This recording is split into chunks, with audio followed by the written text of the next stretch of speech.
Well, I had some fans from Ole Miss that I got in on for nothing too. They didn't have tickets. They became managers when we walked on the field to examine the watered down field that they had planned for us out there for the ball game. But anyway, all in fun. What we say, I love Billy, love Coach Diesel, and we want them to come back for the talk about the other Sugar Bowl later on. Now I will go into Billy made such a long speech. I'm going to go into my speech. I'm going to tell you exactly what I learned in sophomore lit when I was at Ole Miss. It's a pleasure to be with y'all tonight.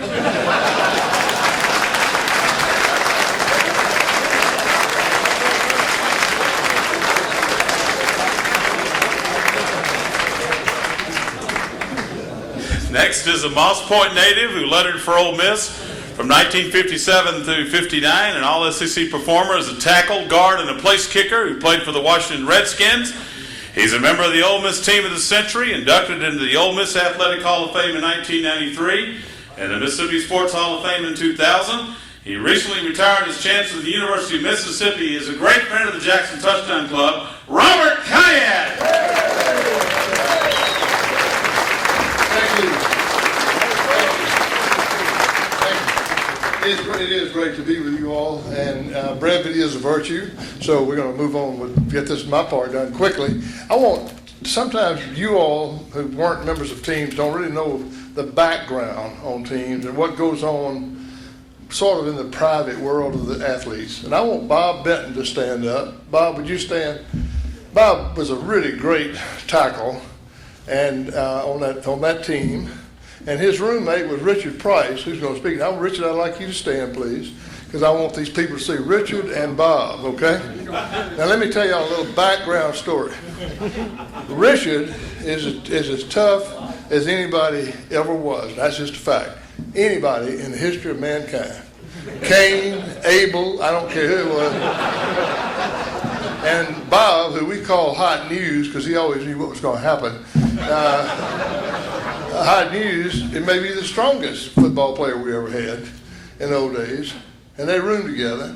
And Richard is scared of the dark and scared of thunder and lightning. And when we played, I'm sure they had at LSU, we always had bed check on Friday night. And Frank Kennard's daddy, Bruiser, did the bed check in the dormitory. And we were having a storm one night on Friday at bed check time. And Richard got into bed with Hot News, Bob Benton, and put his head up on his shoulder and hugged him. This is true. This is true. And Coach Bruiser walks in.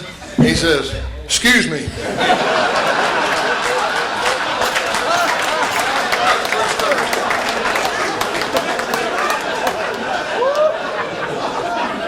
Anyhow. I'll give you my take on the football game. I mean, a lot's been said about it, and it really was wonderful and all that. But as games go, it is so uncommon for certainly two of the three best teams in the country to be playing. The two best players in the country, Billy and Charlie Flowers, both of whom were Heisman Trophy candidates, on the biggest game of the year, when the world was watching, and I do mean the world, and the biggest play in the biggest game is made by the best player. That just hardly ever happens. It was a grand experience for all of us. Thank you. God bless you.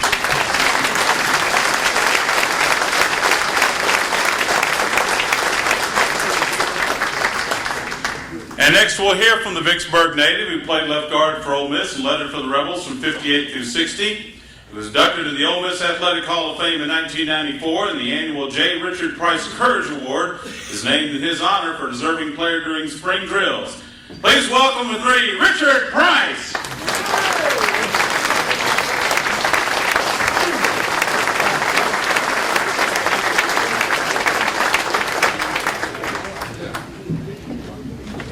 You know, I ought to get even, but I'm not. I can tell some on him.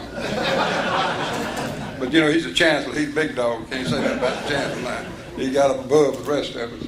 You know, congratulate Billy on the run that night. It was a great run. And you can't take a little egg and now that y'all won the ball game. And Billy Cannon, I think you ought to know this about him. In 1963, he came to Columbia, Mississippi, and played in a benefit basketball game for me. Appreciate that, Billy. Won't ever forget it.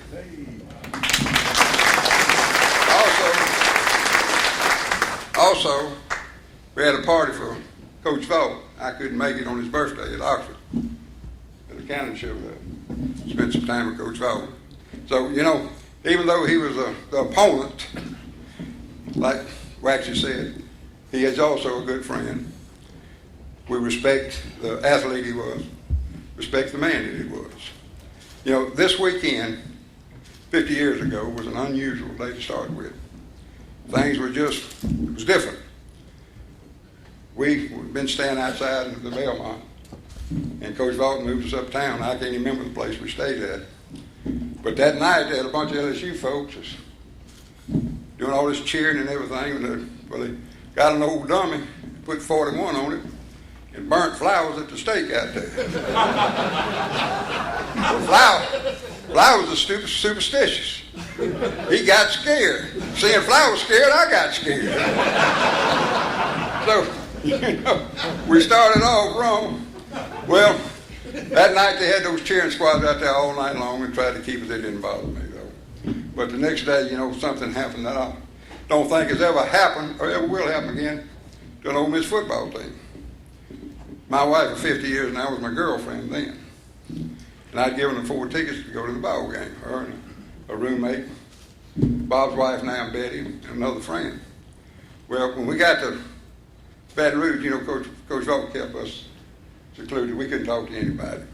Well, we went out to the stadium to go and get off the bus and go in the stadium. My wife, Lee, went holler. So I broke off and went over to see her. I said, "What you want?" She said, "I don't have any tickets." I said, "We sold our tickets." I said, "You sold your tickets?" She said, "Yeah, man, them things were going for $100 a piece." $100 a lot of money in them days. So she said, "I sold them." I said, "Well, I don't know what I can do. Let me talk to Coach." So I got Coach. I said, "Coach, Lee sold them tickets. She ain't got no way to get in the ball game." Of course, knowing Coach Vaught, you know the appropriate word. He said, "Well, bring them through the dressing room, son." So we took them through the dressing room. They got out on the field and sat with the governor. They put them up in the stands up there and sat with the governor. Billy, you know, Charlie says he thinks about it every 10 days. I heard you talk about loving those boys from LSU. You ought to love me because I made the Heisman for you. Yes, sir. And you know, I think about it every day. And some nights when I wake up, I think for a while it didn't happen. That I did tackle you. But then reality sets in.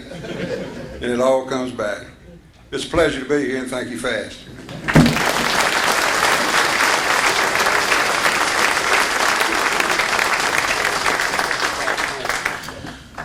Next is a native of Indianola who was an All-SEC guard and lettered for Ole Miss from 57 through 59.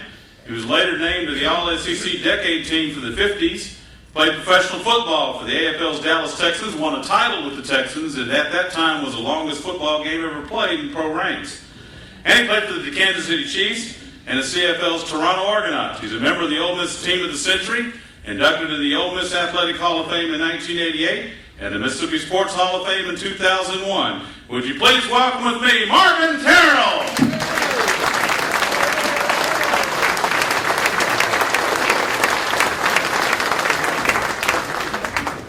Thank you. Thank you very much. I'd just like to say first that it's a pleasure to be here. I appreciate the invitation. See a lot of people that I know that I don't get to see very often. And I'm always glad to get together with these guys, no matter what's going on, when we can get together and visit with each other. I always enjoy that.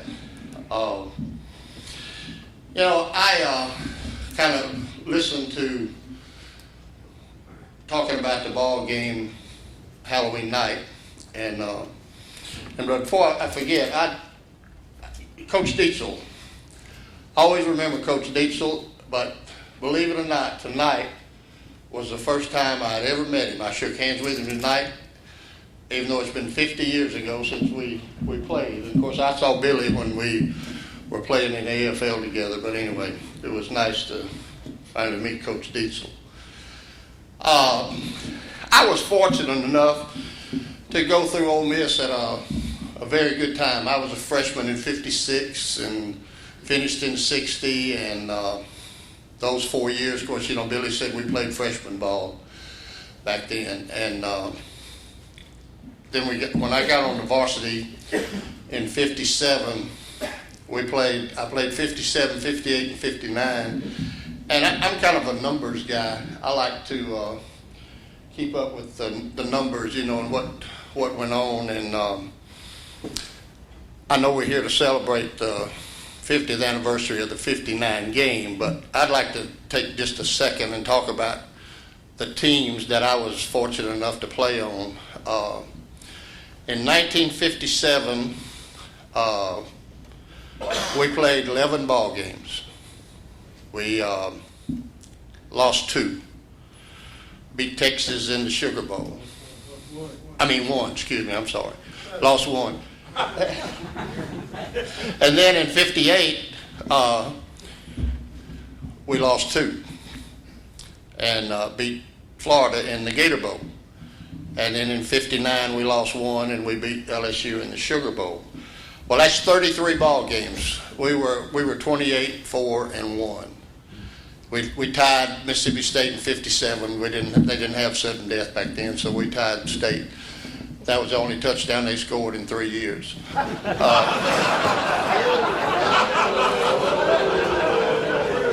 anyway,